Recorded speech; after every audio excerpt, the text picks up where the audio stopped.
Students हम discuss करेंगे important news के बारे में। First news regarding the civil aviation के पर्सपेक्टिव से है। डीजीसीए के द्वारा कुछ एयरलाइंस को जो वार्निंग है वो इशू किया गया, जिनके द्वारा सेफ्टी गाइडलाइंस है या सेफ्टी प्रिपेयरनेस है उसको नहीं कैरी आउट किया गया। स्टूडेंट डीजीसीए के द्वारा टेक्निकल वे के अंदर में समय समय के अंदर जो गाइडलाइंस है उसको रिलीज किया जाता है एयरलाइंस को, जिससे कि एविएशन का जो सेक्टर है उसको सेफ एंड सिक्योर वे के अंदर में कैरी आउट किया जा सके। हमारे यूपीएससी के एग्जाम से रिलेटेड क्या बेसिक इन्फॉर्मेशन आपको पता होना चाहिए, तो आपको एज ए डीजीसीए जो ऑर्गेनाइजेशन है उसकी बेसिक इन्फॉर्मेशन है वो होना चाहिए। क्या एज ए कॉन्स्टिट्यूशनल ऑर्गेनाइजेशन के रूप से ये सेटअप है, किस मिनिस्ट्री के अंडर में ये ऑपरेट किया करता है। और आप देखिए कि अगर एयरक्राफ्ट का कोई एक्सीडेंट है तो क्या डीजीसीए के द्वारा ही उसको इन्वेस्टिगेट किया जाता है या किसी अदर ऑर्गेनाइजेशन के द्वारा। इसके बारे में भी आपको जो बेसिक इन्फॉर्मेशन है वो ज़रूर से होना चाहिए। तो स्टूडेंट जो डीजीसीए है मिनिस्ट्री ऑफ सिविल एविएशन के अंदर में ये ऑपरेट किया करता है, Director General of Civil Aviation है।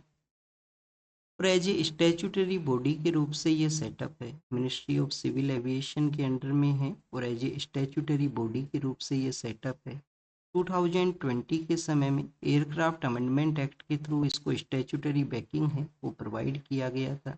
अब देखिए स्टैट्यूटरी बैकिंग किस एक्ट के थ्रू प्रोवाइड किया गया, एयरक्राफ्ट अमेंडमेंट एक्ट के through as a statutory organisation के रूप से ये सेटअप है।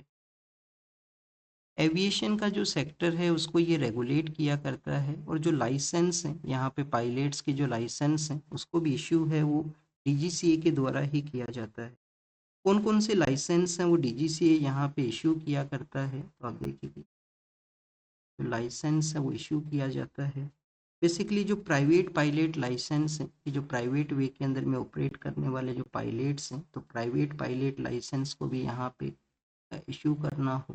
स्टूडेंट पायलट लाइसेंस हैं उनको यहाँ पे इशू करना हो, स्टूडेंट पायलट लाइसेंस हैं वो इशू करना हो। थर्ड आप देखिए कि स्टूडेंट जो कॉमर्शियल पायलट्स हैं उनके भी, कॉमर्शियल जो पायलट्स हैं उनके यहाँ पे लाइसेंस हैं उसको भी इशू करना हो। बोथ जो वर्क है वो डीजीसीए के द्वारा हुआ करते हैं।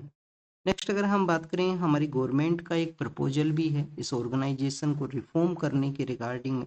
जैसे कि आप देखिए कि यूएसए के वहाँ पे फेडरल एविएशन अथॉरिटी है वो सेटअप है, यूएस के वहाँ पे फेडरल एविएशन अथॉरिटी है, एफएए के नाम से आपने रीड किया होगा न्यूज़पेपर के अंदर। तो फेडरल एविएशन अथॉरिटी जिस तरीके से यूएस के अंदर में सेटअप है वैसा ही इंडिया के अंदर भी सिविल एविएशन अथॉरिटी है उसको सेटअप किया जाए। प्रपोजल है जो अभी तक एग्जिस्टेंस में नहीं आया, आने वाले समय के अंदर में कभी रिफॉर्म है वो किए जा सकते। अगर हम एयर एक्सीडेंट के इन्वेस्टिगेशन के बारे में रीड करें, किसी एयरक्राफ्ट का यहाँ पे एक्सीडेंट हुआ है तो उसके इन्वेस्टिगेशन के बारे में, तो आप देखिए कि 2011 से पहले डीजीसीए के द्वारा ही उसको इन्वेस्टिगेट है वो किया जाता। बट स्टूडेंट्स इंटरनेशनल प्लेटफॉर्म के वहाँ पे यूएन का जो स्पेसिफिक बॉडी है एविएशन सेक्टर के रिगार्डिंग में, इंटरनेशनल सिविल एविएशन ऑर्गेनाइजेशन। अब देखिए कि इंटरनेशनल सिविल एविएशन जो ऑर्गेनाइजेशन है उनका गाइडलाइन है वो बताता है कि आपको एक सेपरेट इन्वेस्टिगेशन ऑर्गेनाइजेशन है उसको सेटअप करना होगा। तो 2011 के बाद में एक सेपरेट ऑर्गेनाइजेशन है उसको सेटअप किया गया जिसका नाम है aircraft accident investigation bureau, aircraft accident investigation bureau. Student 2025 के समय में ये ऑर्गेनाइजेशन है वो न्यूज के अंदर में था। अहमदाबाद के वहाँ पे जो प्लेन का आप देखिए कि वापस से रिटर्न करते हुए जो क्रैश होता है और उसमें काफ़ी सारे लोगों का वहाँ पे डेथ है वो हुआ था, तो एयरक्राफ्ट एक्सीडेंट इन्वेस्टिगेशन ब्यूरो के द्वारा उसको इन्वेस्टिगेट है वो किया गया था। अब स्टूडेंट्स ये तो हमने इन्वेस्टिगेशन एजेंसी के बारे में देखा, एक्सीडेंट्स के बारे में रीड किया। अब देखिए कि हमारे यहाँ पे ब्यूरो ऑफ सिविल जो सिविल एविएशन का जो सिक्योरिटी है उसके रिगार्डिंग एक ब्यूरो है वो वर्क किया करता है, Bureau of Civil Aviation Security. और इसी के सेम लाइन के ऊपर में हमें हमें हमारी जो गवर्नमेंट है उनके द्वारा पोर्ट्स का जो सिक्योरिटी है उसके रिगार्डिंग में ब्यूरो ऑफ पोर्ट सिक्योरिटी है उसको भी आप देखिए कि सेटअप करने का जो प्रपोजल है वो रिसेंटली एग्जिस्टेंस में आया है, जिसको अभी हमने लास्ट वीक के दौरान में रीड है वो किया। यहाँ पे हमने यूएन का जो स्पेसिफिक बॉडी है उसके बारे में रीड किया, इंटरनेशनल सिविल एविएशन ऑर्गेनाइजेशन, ये कब सेटअप हुआ था, किस कन्वेंशन के थ्रू इसको सेटअप किया गया था। तो आप देखिए कि वर्ल्ड वॉर सेकेंड के समय में जब इंटरनेशनल ऑर्गेनाइजेशन वो सेटअप हो रहे थे, वर्ल्ड वॉर सेकेंड का जो लास्ट पेज है उस दौरान में, तो 1944 के समय शिकागो कन्वेंशन है वो एग्जिस्टेंस में आता है, शिकागो कन्वेंशन। तो शिकागो जो कन्वेंशन है उसके थ्रू एक स्पेसिफिक बॉडी को सेटअप करने के लिए कहा गया। तो स्टूडेंट्स उसी के थ्रू इंटरनेशनल सिविल एविएशन जो ऑर्गेनाइजेशन है उसको सेटअप है वो किया गया।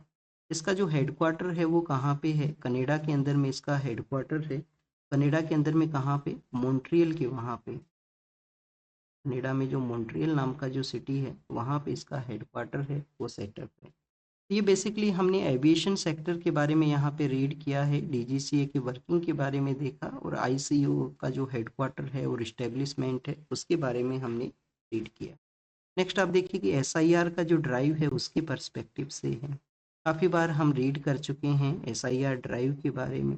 अब आप देखिए कि बंगाल के अंदर में कुछ ऐसे भी यहाँ पे जो वोटर्स हैं वो रही हैं कि जिनका जो ट्रेस है वो नहीं किया गया, उनका जो पहले वाला जो जनरेशन है जिसका कि 2002 का जो लिस्ट है जिसके अंदर में नेमिंग था, तो उनके साथ में जब उनका ट्रेसिंग है वो नहीं हुआ तो उनको अनमैप वोटर्स के रूप से, कि उनका जो मैपिंग है वो नहीं हो सका, तो अनमैप्ड वोटर के रूप से उनको यहाँ पे डेजिग्नेट है वो किया जाता है। जो इलेक्शन कमीशन है उनका बेसिकली आप देखिए कि सुनवाई करता है, उनको अपना जो जो डिफरेंट वे के थ्रू अपना जो फैमिली लाइन है उसके साथ में वो लिंकेज है वो कर सकें। तो अगर आप भी एसआईआर का ड्राइव के अंदर में पार्टिसिपेट किए होंगे तो किसी ना किसी एक फैमिली मेंबर का जो अर्लियर जो लिस्ट है जिसके अंदर में उनका जिस नंबर के ऊपर में वोटिंग है उसको आपको इंक्लूड है वो करना होता है इस एसआईआर ड्राइव के थ्रू में, जिससे कि आपका एक लिंकेज है वो यहाँ पे सेटअप है वो हो सके।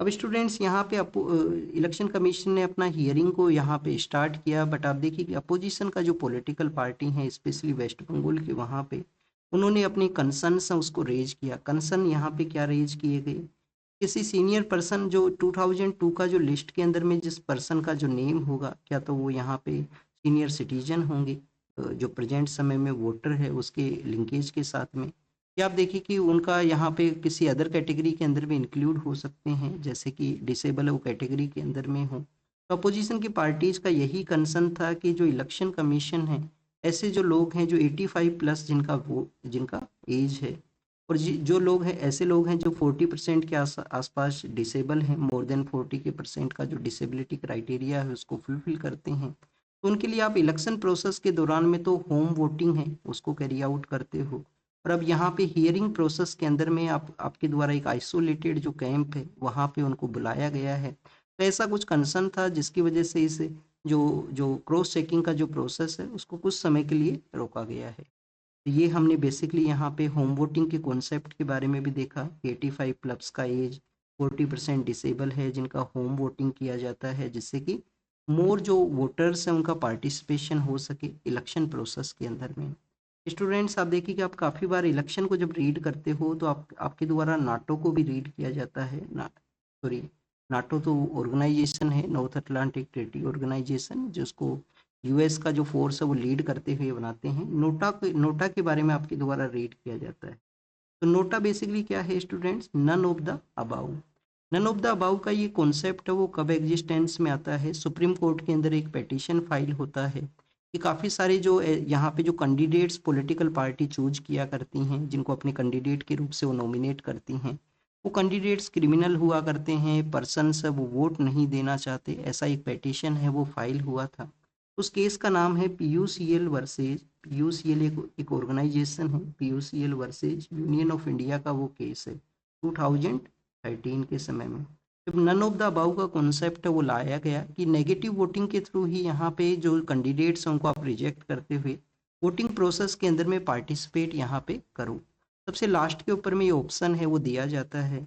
और स्टूडेंट्स क्या इसका किसी तरीके से रिजल्ट के ऊपर में इम्पैक्ट रहेगा, रिजल्ट के ऊपर में इसका इम्पैक्ट नहीं है, बट पॉलिटिकल पार्टीज के लिए एक लेसन हो सकता है अगर वहाँ पे मोर जो नोटा के वोटर्स हैं वो वहाँ पे नोटा के द्वारा मोर वोट को रिसीव किया गया।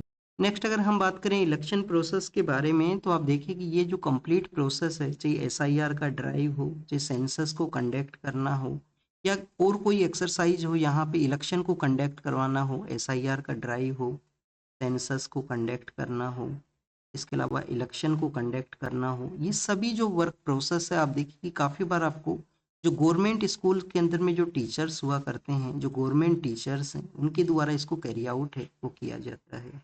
तो काफ़ी बार एक एडिटोरियल हैं जो पब्लिश हुआ करते हैं कि जो स्टूडेंट्स हैं उनको अपनी एजुकेशन के लिए वेट करना होगा, क्योंकि उनके जो टीचर हैं वो इलेक्शन ड्यूटी के ऊपर में हैं, या किसी अदर वर्क के रिगार्डिंग में हैं।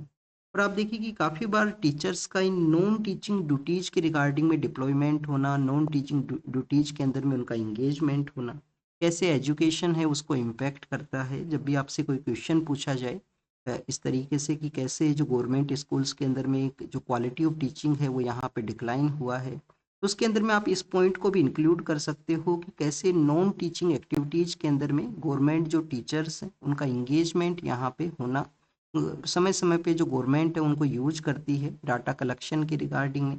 आप देखिए कि कोविड का जब समय था उस समय भी इनको यूज किया गया था, स्पेशली जो आंगनवाड़ी वर्कर्स हैं उनको भी यूज किया गया था, आशा एक्टिविस्ट को भी यूज किया गया था। काफ़ी बार जो स्टेट गवर्नमेंट्स हैं अपना डिफरेंट डिफरेंट जो ड्राइव हैं वो चलाते हैं, जैसे कि कर्नाटका के वहाँ पे आप देखिए कि कास्ट कैलकुलेशन का एक ड्राइव है वो चला था। उस दौरान में भी एक आर्टिकल है वो पब्लिश हुआ था कि किस तरीके से वहाँ पे टीचर्स को डिप्लॉय है वो किया गया है, और उनका जो टीचिंग प्रोसेस है उसको ये इम्पैक्ट है वो करता है। राइट टू एजुकेशन है उसको भी हैम्पर करता है, जो हमें राइट टू एजुकेशन यहाँ पे मिला हुआ है।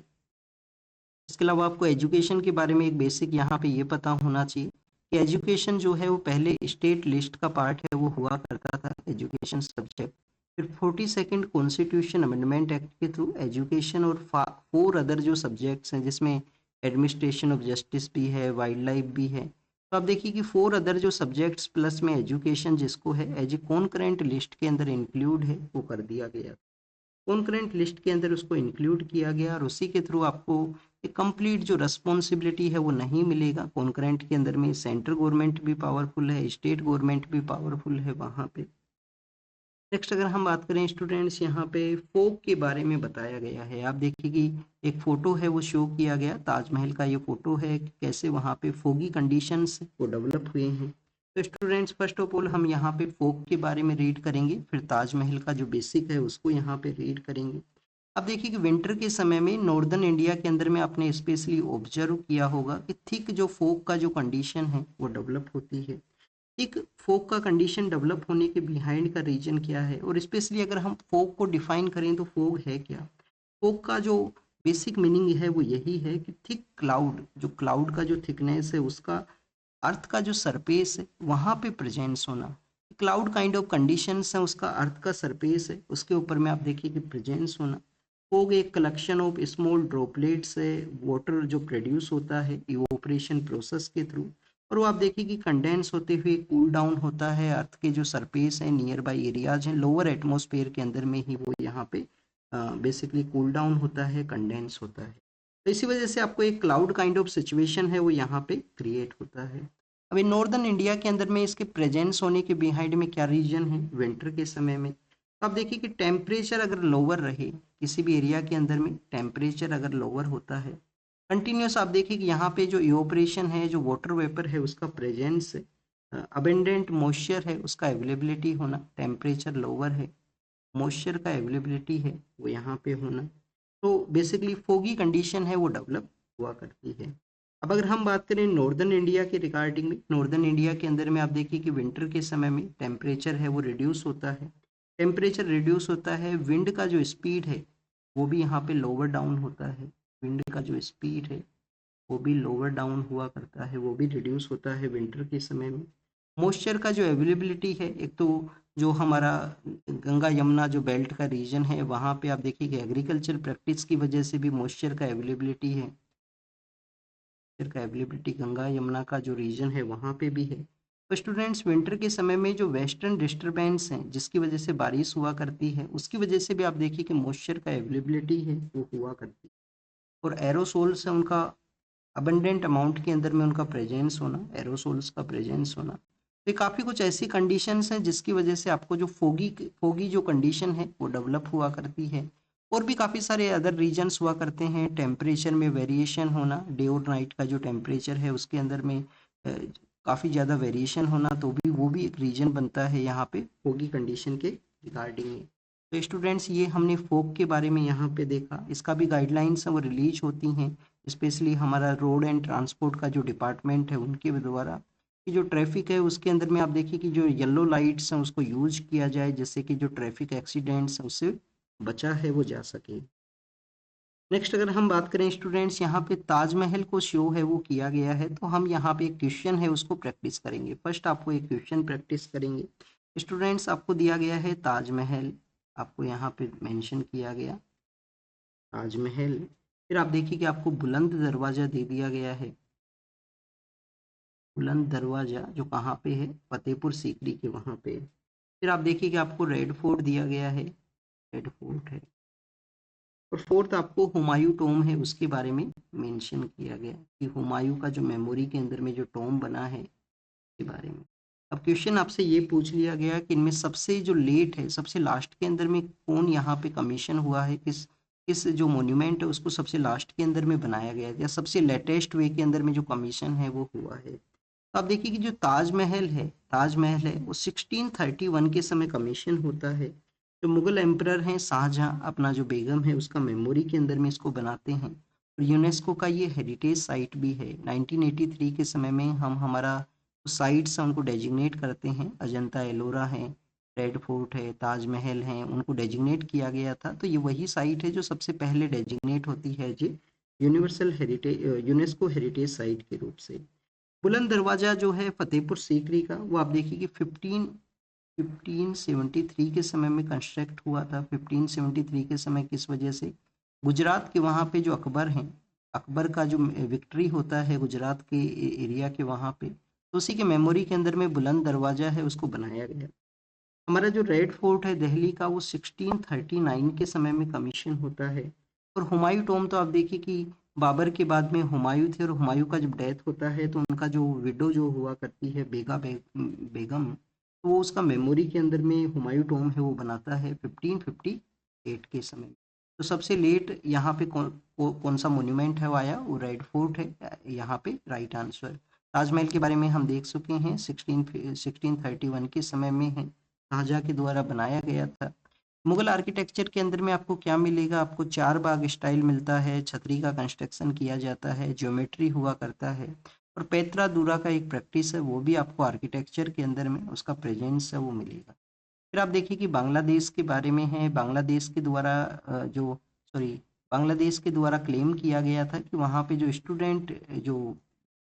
स्टूडेंट लीडर हैं जिनको कि असैसिनेट किया गया है जिन पर्सन्स के द्वारा, वो इंडिया के लिए आ चुके हैं, इंडिया में मेघालय के थ्रू आ चुके हैं। तो आप देखिए कि फर्स्ट आपको मेघालय का नाम मेंशन किया गया है, तो क्या मेघालय एरिया शेयर करता है वेस्ट बंगाल बांग्लादेश के साथ में। तो बांग्लादेश के साथ में हमारे जो 5 स्टेट्स हैं वो एरिया शेयर किया करते हैं। 5 स्टेट्स कौन कौन से हैं स्टूडेंट्स, फर्स्ट आप देखिए कि वेस्ट बंगाल है, फिर आप देखिए कि आसाम है, बंगाल है, आसाम है, फिर स्टूडेंट्स आपको मेघालय मिलेगा, मेघालय है, फिर आप देखिए कि त्रिपुरा है और मिजोरम है, त्रिपुरा है और मिजोरम है। रिवर्स ऑलरेडी हम देख चुके हैं, कितना हमारा बॉर्डर है 4096 किलोमीटर है। तो ये और इंडिया बांग्लादेश का जो बॉर्डर एरिया था वो काफ़ी ज़्यादा फेमस था जब बांग्लादेश के अंदर स्टेबिलिटी था। तो बॉर्डर एरिया है वो बॉर्डर हाट के नाम से उसको जाना करते थे। वहाँ पे आप देखिए कि कुछ जो लोकल कम्युनिटी के जो लोग हैं अपना बाजार है उसको लगाया करते थे। तो एक कोऑपरेटिव वे के अंदर में बॉर्डर एरिया है वो आपको मिला करता था।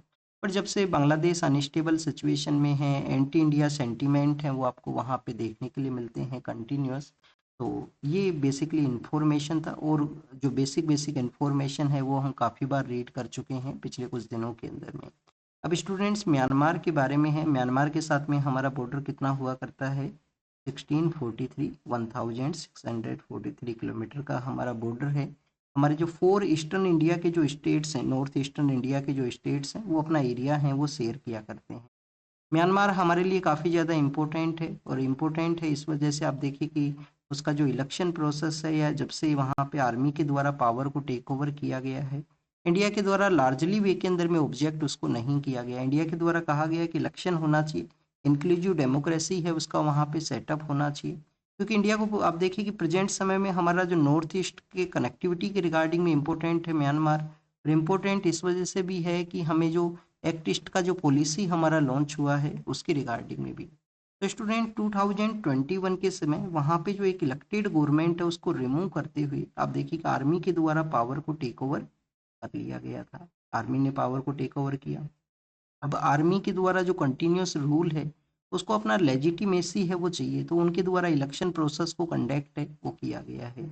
अब इलेक्शन 3 राउंड्स के अंदर में होंगे, 2 राउंड्स वहाँ पे जनवरी के समय में होंगे।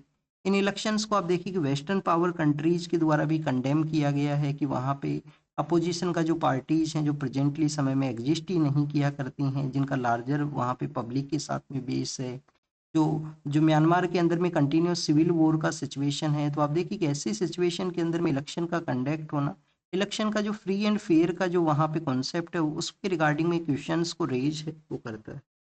फिर म्यांमार में आप देखिए कि आर्मी का वहाँ पे रूल है, तो इंडिया के लिए क्या इंपॉर्टेंट है। इंडिया का इंपॉर्टेंस हमने देखा कि हमें बोथ स्टेक होल्डर्स के साथ में डिस्कशन है वो करना होगा। आर्मी के साथ में भी आप देखिए कि हमारा एंगेजमेंट है वो रहना चाहिए जो अथॉरिटी के अंदर में है। और हमारा जो नॉन स्टेट एक्टर्स हैं, कुछ यहाँ पे कुछ ऐसे रीजन्स हैं स्पेशली जो इंडियन बॉर्डर का एरिया है वहाँ पे नॉन स्टेट एक्टर्स हैं, आप देखिए उनका डोमिनेशन है।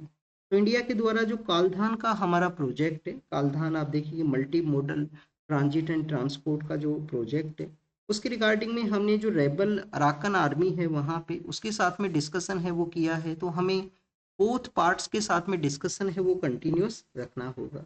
हमारा आप देखिए कि ये जो म्यांमार का एरिया है चाइना के आउटसाइड इन्फ्लुएंस के रूप से एक सेटअप हो सके, जिससे कि हमारा जो एक्ट ईस्ट का पॉलिसी है, एक्ट ईस्ट का पॉलिसी है उसके अकॉर्डिंग में हम यहाँ पे अपना जो वर्क है उसको कैरी आउट कर सकें। साउथ ईस्ट एशिया का जो कनेक्टिविटी है उसके लिए ये गेटवे के रूप से ये काम करता है, गेटवे के रूप से ये काम करता है म्यांमार। तो ये इसका इम्पोर्टेंस है उसको हमने यहाँ पे देखा। फिर आप देखिए कि हमारे ही कंट्री के अंदर में एक अदर पार्ट से बिलोंग करने वाले जो पर्सन हैं उनको दूसरे पार्ट के अंदर में लिंच है वो कर दिया जाता है, उनका मर्डर है वो कर दिया जाता है, तो उसके एफआईआर के बारे में बताया गया। स्टूडेंट्स इस तरीके से रेशियल वे के अंदर में अब्यूज करना, तो आर्टिकल आप 15 को जब रीड करते हो हमारे कॉन्स्टिट्यूशन में, अब देखिए कि आर्टिकल 15 कुछ ग्राउंड्स हैं वो बताता है कि आपको डिस्क्रिमिनेशन है वो नहीं करना है। तो कौन कौन से ग्राउंड हैं वो बताए गए हैं आर्टिकल 15 के अंदर में। There should be no discrimination on the basis of religion, race, caste, sex और प्लेस ऑफ बर्थ। तो रिलीजन, रेस, कास्ट, सेक्स और प्लेस ऑफ बर्थ ये ऐसे ग्राउंड्स हैं जिनके बेसिस के ऊपर में किसी भी तरीके से जो डिस्क्रिमिनेशन है वो नहीं होना चाहिए। आर्टिकल 15 यहाँ पे मेंशन करता है। फंडामेंटल ड्यूटी हमारा यहाँ पे मेंशन करता है कि आपको जो कॉमन ब्रदरहुड है उसको आपको प्रमोट करना होगा। हमारे कंट्री का जो यूनिटी है उसको आपको यहाँ पे प्रमोट है वो करना होगा। बट स्टिल इस तरीके से जो सोसाइटल जो आप देखिए कि जो डिवाइड आपको मिलता है, जो आपको हेट देखने के लिए मिलता है डिफरेंट पार्ट के जो पर्सन हैं हमारे ही कंट्री से बिलोंग करने वाले, बेटर नहीं है। यूनिटी को अगर आपको इंश्योर करना है तो आपको जो डिस्क्रिमिनेशन है उसको रिड्यूस करने के रिगार्डिंग में गवर्नमेंट के भी यहाँ पे एफर्ट्स हैं वो होने चाहिए। नेक्स्ट अगर हम बात करें स्टूडेंट्स कस्टोडियल जो डेथ है उसी के बारे में है कि कस्टडी के अंदर में एक पर्सन का यहाँ पे डेथ हुआ है। ऑलरेडी ऐसा जो न्यूज़ है उसको कुछ दिनों पहले हम रीड किए थे, बट जब भी ऐसा न्यूज़ आए तो आपको एक बेसिक इन्फॉर्मेशन पता होना चाहिए। United nation convention against the torture, ये कन्वेंशन जो है वो हमने साइन तो किया है बट इसको जो रेटिफाई है वो हमने नहीं किया है। यूएन का ये कन्वेंशन है टॉर्चर के अगेंस्ट में, और इसी कन्वेंशन को आप देखिए कि यूज किया जाता है काफ़ी बार। हम अदर कंट्री से अगर किसी पर्सन को लेके आते हैं एक्स्ट्राडिशन के थ्रू, तो उनके द्वारा कहा जाता है कि कस्टोडियल टॉर्चर है जो इंडिया में लार्जर वे के अंदर देखने के लिए मिलता है और कस्टडी के अंदर में डेथ भी देखने के लिए मिलती हैं, तो उनको वहाँ पे जो एक्स्ट्राडिट है वो नहीं किया जाए। नेक्स्ट अगर हम बात करें स्टूडेंट्स, एक फेक आईएएस ऑफिसर का ये जो न्यूज़ है उसको बताया गया है।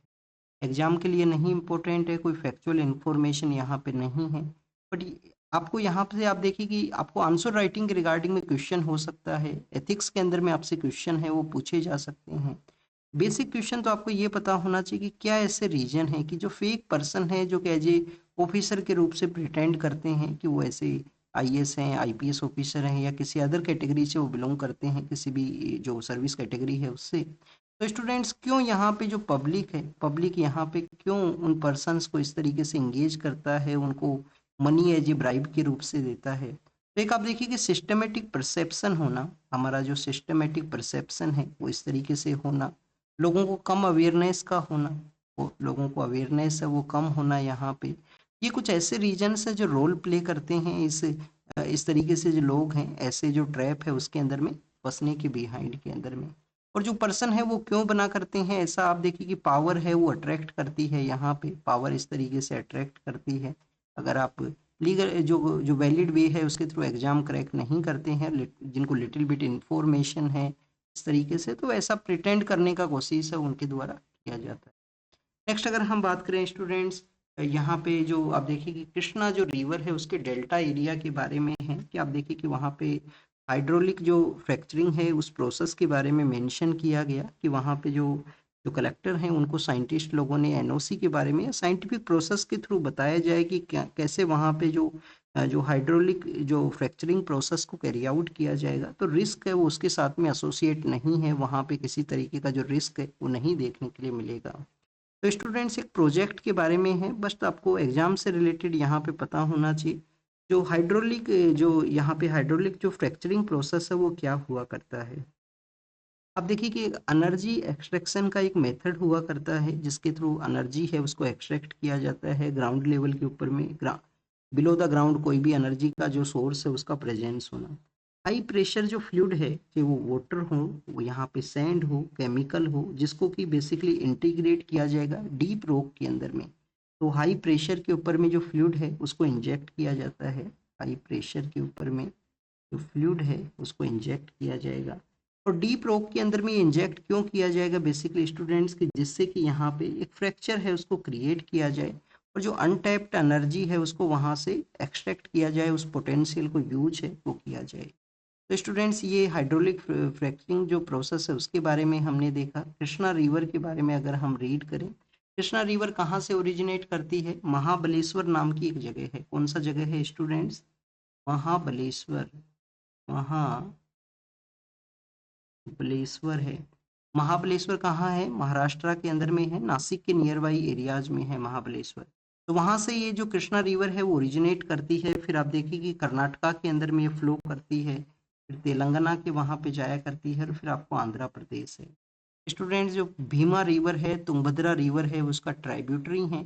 और हमारा जो सदर्न इंडिया के अंदर में काफ़ी सारी ऐसी रिवर्स हैं जो ओरिजिनेट वेस्टर्न पार्ट के लिए करती हैं और जिनका माइग्रेशन आपको ईस्टर्न पार्ट के लिए मिलेगा। उसके बिहाइंड में क्या रीजन है, हमारा जो ये पेनिनसुलर इंडिया है उसका टिल्ट होना, लिटिल बिट वो ईस्टर्न पार्ट के लिए टिल्टेड है, तो इसका इस वजह से भी आपको नेचुरल जो जोग्राफिकल आप देखिए कि हायर एरिया से लोअर एरिया के लिए जब वाटर है वो यहाँ पे ट्रैवल किया करता है, तो एक नेचुरल आप देखिए कि कोर्स है वो डेवलप होता है वेस्टर्न पार्ट से ईस्टर्न पार्ट के लिए। ये हमने कृष्णा रिवर के बारे में देखा, यहाँ पे हमने महाबलेश्वरम के बारे में देखा है।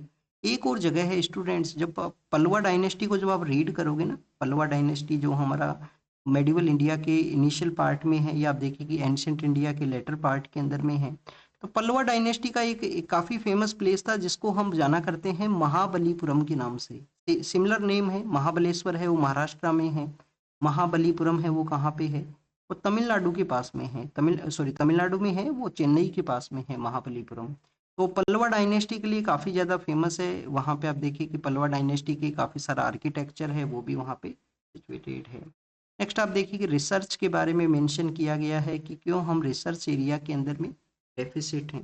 तो कुछ पॉइंट्स हम यहाँ पे देखेंगे, कंप्लीटली काफ़ी सारा जो डाटा है उसको मेंशन किया गया है जो हम हर एक आर्टिकल के अंदर में नहीं रीड कर सकते। कुछ पॉइंट्स आपको यहाँ पे पता होना चाहिए। फर्स्ट ऑफ ऑल आप देखिए कि हमारा कंट्री है वो अब टेक्नोलॉजिकल एडवांसमेंट, इकोनॉमिकल एस्पिरेशन है उस कैटेगरी के अंदर में प्रेजेंटली है कि हमारा जो इकोनॉमिक एस्पिरेशन है वो भी प्रेजेंटली है। ह्यूमन कैपिटल का वास्ट लेवल के ऊपर में प्रेजेंस होना हमारे कंट्री के अंदर में। टोटल आप देखिए कि 17% जो वर्ल्ड के जो माइंड्स हैं, 17% जो वर्ल्ड का पॉपुलेशन है उसको हम हमारी कंट्री के अंदर में उसका प्रेजेंस है, तो वर्ल्ड पॉपुलेशन का 17% है उसका प्रेजेंस होना। पर जब भी हम यहाँ पे रिसर्च आउटपुट के बारे में रीड करते हैं तो ओनली 3% के आसपास रिसर्च आउटपुट है वो हमारे यहाँ पे आया करता है। 17% पॉपुलेशन, रिसर्च आउटपुट इतना कम होना, ये डेफिसिट है उसको शो करता है। तो उसके बिहाइंड में क्या रीजन हो सकते हैं कि रिसर्च एरिया में हमारा डेफिसिट है। फर्स्ट ऑफ ऑल आप देखिए कि जीडीपी के पर्सपेक्टिव से फंडिंग का, जीडीपी के अकॉर्डिंग में हमें जो फंडिंग करना चाहिए वो मोर देन 2% के आसपास फंडिंग होना चाहिए रिसर्च एरिया में। वैसे तो 6% भी है अलग अलग रिपोर्ट के अंदर में, बट यहाँ पे आप देखिए कि हमारे यहाँ पे जो जो फंडिंग है वो 0.7% है।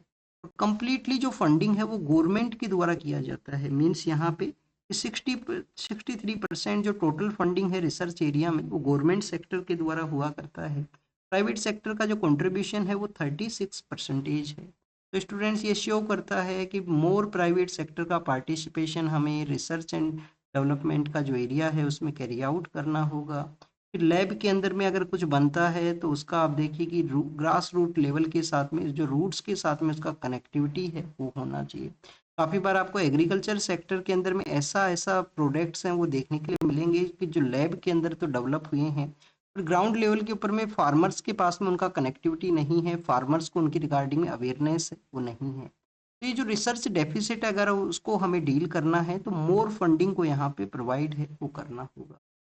नेक्स्ट अगर हम बात करें इंडिया और ईरान के बारे में मेंशन किया गया है। आप देखिए कि एंशियंट जब सिविलाइजेशंस एग्जिस्ट किया करते थे तो उस दौरान में बोथ सिविलाइजेशन से बोथ पार्ट के अंदर में हुआ करता था। एक इंडियन जो गैंगेटिक एरिया है वहाँ पे सेटअप हुआ था एक सिविलाइजेशन, एक ईरान के वहाँ पे हुआ करता था। प्रेजेंट समय में हमारे जो 75 ईयर्स हैं वो कंप्लीट हुए हैं, तो इस एंशियंट कल्चरल जो कनेक्टिविटी है उसको कैसे हम बूस्ट है वो कर सकते हैं। तो बूस्ट किया जा सकता है कनेक्टिविटी के थ्रू में। कनेक्टिविटी के लिए आप देखिए कि ईरान के साथ में हमारे काफ़ी सारे प्रोजेक्ट हैं। ईरान का जो चाहबार पोर्ट है, ईरान का जो चाहबार पोर्ट है वहाँ पे हमारा एक्सेसिबिलिटी है। International north south transport corridor के थ्रू आप देखिए कि सेंट्रल एशियन और जो नॉर्दर्न सी का एरिया है वहाँ पे हमारा हमारा कनेक्टिविटी को कैरी आउट करते हैं, जो ओवरऑल जो डिस्टेंस है उसको वो रिड्यूस करते हैं। साइंटिफिक एंड टेक्नोलॉजिकल वे के अंदर में भी बोथ कंट्रीज को अपना एक शेयर्ड फ्यूचर के रूप से अपना जो रिलेशंस है उसको बूस्ट है वो करना चाहिए। सिक्योरिटी एंड टेक्नोलॉजी के पर्सपेक्टिव से भी उसके बारे में भी यहाँ पे मेंशन है वो किया गया। नेक्स्ट अगर हम बात करें स्टूडेंट्स वेनेजुएला के बारे में है। वेनेजुएला के वहाँ पे कंप्लीटली आप देखिए कि क्वारंटाइन करने के लिए यूएस फोर्सेज का एक डिसीजन है कि वेनेजुएला का जो ऑयल है उसको नहीं एक्सपोर्ट किया जाए किसी अदर एरिया के अंदर में। अब आप देखिए कि वेनेजुएला के अंदर में ऑयल का इतना लार्जर लेवल के अंदर में प्रोडक्शन है, फिर भी वहाँ का जो इकोनॉमिकल सिचुएशन है वो बेटर नहीं है। वो शो करता है कि सिस्टमेटिक करप्शन होगा, इंक्लूसिव कंप्लीटली अकाउंटेबिलिटी है वो नहीं होगा। हमारे एक आप देखिए कि हमारे जो फॉर्मर जो पीएम सर हैं जवाहरलाल नेहरू, उनके द्वारा कहा गया है कि हमने काफ़ी सारे जो गवर्नमेंट स्ट्रक्चर्स हैं उनको देखा है, बट स्टिल जो डेमोक्रेसी है जिसमें आप देखिए कि जो अकाउंटेबिलिटी है, democracy one of the best है। क्योंकि जहाँ पे इलेक्शन प्रोसेस में पावर को कोई पर्सन कैप्चर करता है तो वहाँ पे डिक्टेटरशिप के साथ में आपको करप्शन, इंक्लूसिव सोसाइटी उसका प्रेजेंस ना होना, ऐसे काफ़ी सारे जो इश्यूज हैं वो मिला करते हैं। तो वेनेजुएला का सिचुएशन बताया, वहाँ का इकोनॉमी के बारे में बताया। मन की बात जो प्रोग्राम है जो पीएम सर इंटरेक्ट करते हैं तो उन्होंने मेंशन किया है अपने मन की बात के अंदर में कि 150 ईयर्स हमारे कंप्लीट हुए हैं। वंदे मातरम को किसके द्वारा लिखा गया है? वंदे मातरम बंकिम चंद्र चट्टोपाध्याय के द्वारा लिखा गया है। फर्स्ट किसमें इसको पब्लिश है वो किया गया था। और बाद में आप देखिए कि 1882 के समय आनंद मठ के अंदर में इसका इंक्लूजन होता है। तो 1875 के समय क्या बंग दर्शन के अंदर में फर्स्ट इसका पब्लिश हुआ था? ये आपका होमवर्क है, कमेंट सेक्शन के अंदर बताना। फिर इसके अलावा स्टूडेंट पीएम सूर्या घर मुफ्त बिजली योजना है, विकसित भारत का जो विजन है, यंग लीडर्स का जो डायलॉग इंटरेक्शन था उन सभी को यहाँ पे मेंशन किया। 2025 के जो इवेंट्स हैं उनके बारे में पीएम सर के द्वारा। नेशन है और नेक्शन का जो नेक्स्ट जनरेशन है वो रिफॉर्म्स को देखता है। रिफॉर्म्स तो ऐसे आप देखिए कि जरूरी हैं, हर एक सेक्टर में समय समय पर रिफॉर्म्स वो लिए जाएं, जिससे कि आप देखिए कि जो नया जो एस्पिरेशन है उसको फुलफिल है वो किया जा सके। नेक्स्ट अगर हम बात करें स्टूडेंट्स 28 दिसंबर का वो डे है जब इंडियन नेशनल कांग्रेस को 1885 के समय सेटअप किया जाता है। तो कांग्रेस के फाउंडेशन डे के समय में यहाँ पे डिस्कस किया गया है और प्रिंसिपल्स के बारे में। आने वाले समय के अंदर में कांग्रेस यहाँ पे सेलिब्रेट करेगा कि जो दादा भाई नारोजी हैं, दादा भाई नारोजी का आप देखिए कि जो बर्थ एनिवर्सरी है उसको यहाँ पे सेलिब्रेट किया जाएगा। दादा भाई नारोजी के बारे में आपको ये पता होना चाहिए कि इंडियन पार्लियामेंट के भी वो बेसिकली मेंबर थे। सॉरी, उस समय में जो पार्लियामेंट्री प्रोसेस एग्जिस्ट किया करता था, और जो ब्रिटेन का जो पार्लियामेंट है उसके भी ये मेंबर हैं, वो हुआ करते थे। और 1892 का जो कांग्रेस सेशन है, ये चाहे दादा भाई नारोजी का एस्पिरेशन था कि वो लंदन के वहाँ पे ऑर्गेनाइज हो। बट इनिशियल वे के अंदर में आप देखिए कि दादा भाई नारोजी और जो जो वहाँ पे एक्टिविस्ट थे, उनका ट्रिपल पी का एक कॉन्सेप्ट था कि प्रेयर, पेटिशन और वहाँ पे जो कंटिन्यूस पेटिशंस हैं वो लिखा करते थे, कि जिससे कि जो ब्रिटिश अथॉरिटी हैं वो अवेयर हो सके इंडिया के सिचुएशन के बारे में। बट उनको आप देखिए कि उस समय इसी तरीके से जो ज़रूरत भी था, अर्ली जो मॉडरेट्स हैं उनका इसी तरीके से ज़रूरत था कि एक बेस है उसको सेटअप किया जाए, लोगों को अवेयर किया जाए, इंटेलेक्चुअल सोसाइटी को स्पेशली उस समय जो अवेयर है वो किया जाए उस सिचुएशन के बारे में। मलेरिया के बारे में मेंशन है कि मलेरिया का जो हमारा टारगेट है उसको हमें अचीव करना है, मलेरिया फ्री करना है। बट एक इन्वेजिव आप देखिए कि जो मॉस्किटो स्पीसीज है वो एक चैलेंज क्रिएट करता है, जो कुछ दिनों पहले न्यूज़ में था। और स्टूडेंट्स, फेक जो ड्रग है उसके बारे में है, कल हमने रेबीज का जो वैक्सीन है उसके बारे में देखा था कि ऑस्ट्रेलिया के एक रिसर्च ने बताया है कि कुछ डुप्लीकेट जो रेबीज वैक्सीन है उनका यूज हुआ है कुछ लास्ट ईयर्स के रिगार्डिंग में, उसका मेंशन है। तो आप देखिए कि अब यहाँ पे फिर से एक इलीगल जो ड्रग मैन्युफैक्चरिंग यूनिट है उसको जो बस्ट किया गया है महाराष्ट्र पुलिस के द्वारा। तो समय के साथ में फार्मास्यूटिकल सेक्टर को रेगुलेट करने का ज़रूरत है। फिर नेक्स्ट अगर हम बात करें चाइना के अंदर में करप्शन से रिलेटेड, जो वहाँ का जो डिफेंस फोर्स में थे उन लोगों को यहाँ पे जो एक्सपेल है वो किया गया है।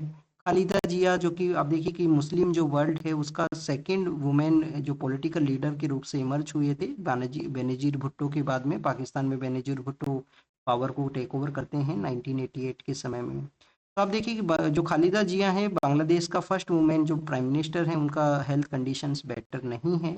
नेक्स्ट अगर हम बात करें कसोवा के बारे में है, जो कि एक लैंडलॉक कंट्री है, यूक्रेन के नियर बाई एरिया में सिचुएटेड है। वहाँ पे पॉलिटिकल डेडलॉक को करने के लिए इलेक्शंस हैं वो फिर से कंडक्ट हुए हैं, ये कुछ दिनों पहले भी हुए थे, कुछ मंथ पहले भी वहाँ पे।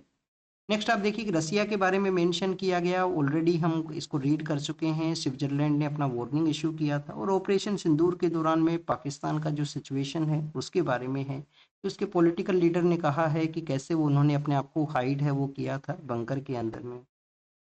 और स्टूडेंट्स, यूक्रेन के अंदर में पीस का इस्टेब्लिशमेंट हो, यूक्रेन के लीडर हैं जो कि वेस्टर्न अलाइज हैं, उनके साथ में डिस्कशन है वो किए हैं। तो this is all the information related to the today's newspaper. आप इसको रीड कीजिए, रिवाइज कीजिए, जो भी इंफॉर्मेशन आपको मिला है उसको नोट डाउन कीजिए। Thank you students, thank you very much.